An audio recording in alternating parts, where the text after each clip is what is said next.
reste un petit peu dans la thématique des suceurs de sang, comme Castlevania, mais avant, je vous propose une précision. On dit mangaka pour auteur de manga, manhwaga pour les auteurs coréens et manhwaja pour auteur chinois de manhwa. Voilà, c'est le point culture. Si je vous explique ça, c'est parce qu'aujourd'hui, on va vous parler d'une auteure coréenne, donc... manhwaga, c'est bien, vous n'avez pas du tout suivi, merci. Lee Nare signe une nouvelle série dispo sur la plateforme Dailytoon intitulée Honey Blood. L'histoire nous emporte dans un univers fantastique où sorcières, chamans et vampires se côtoient. Son auteur nous parle tout de suite des personnages et de l'univers de sa série.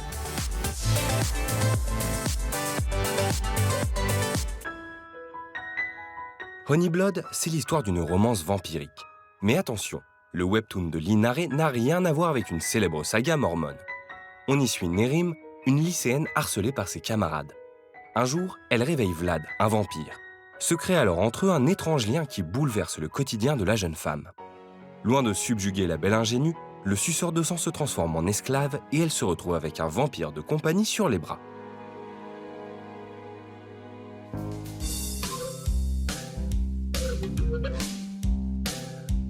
Je voulais vraiment créer un personnage de vampire qui ne soit pas violent.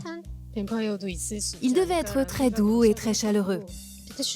C'est avec cette idée que j'ai créé le personnage de Vlad. Donc forcément, sa personnalité découle de cette envie.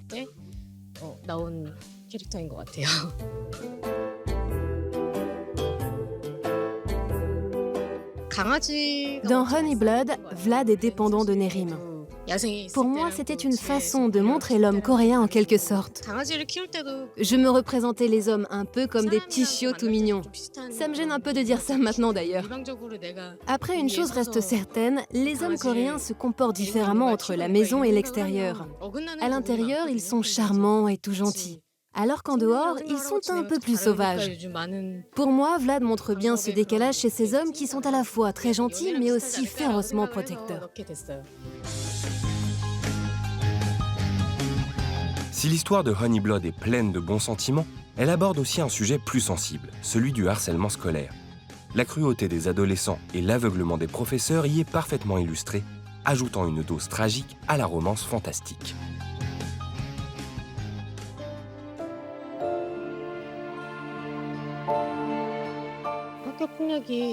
Le harcèlement scolaire est un sujet que j'ai vraiment voulu aborder.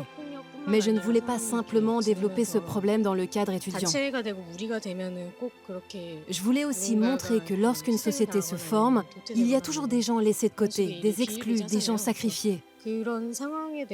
Pour moi, la manière la plus simple d'aborder ce thème était de l'exprimer à travers les violences scolaires.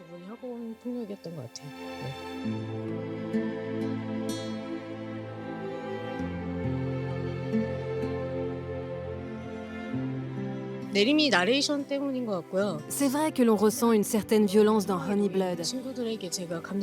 Et c'est sans doute dû au fait que la narration est faite par Nerim. J'ai aussi vraiment fait un effort pour me mettre à la place des personnes brimées par les autres. En revanche, si on compare Honey Blood aux autres manhwas publiés en Corée et qui ont pour thème le harcèlement scolaire, on voit que mon œuvre n'en est pas la représentation la plus dure. J'irais même jusqu'à dire que c'est l'un des plus softs dans le genre.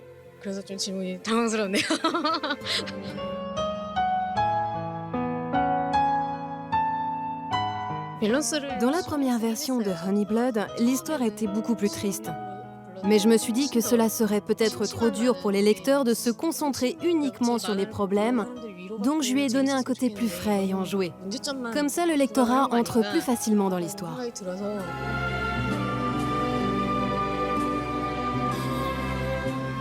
Si on devait résumer Honey Blood en un mot, ce serait sûrement attachant. Si la romance reste parfois très fleur bleue, Lee Nare ne prend pas ses lecteurs pour de simples romantiques. Chaque émotion est dosée avec justesse et c'est sans doute ce qui fait le succès de ce webtoon extrêmement populaire, aussi bien en Corée que dans notre hexagone.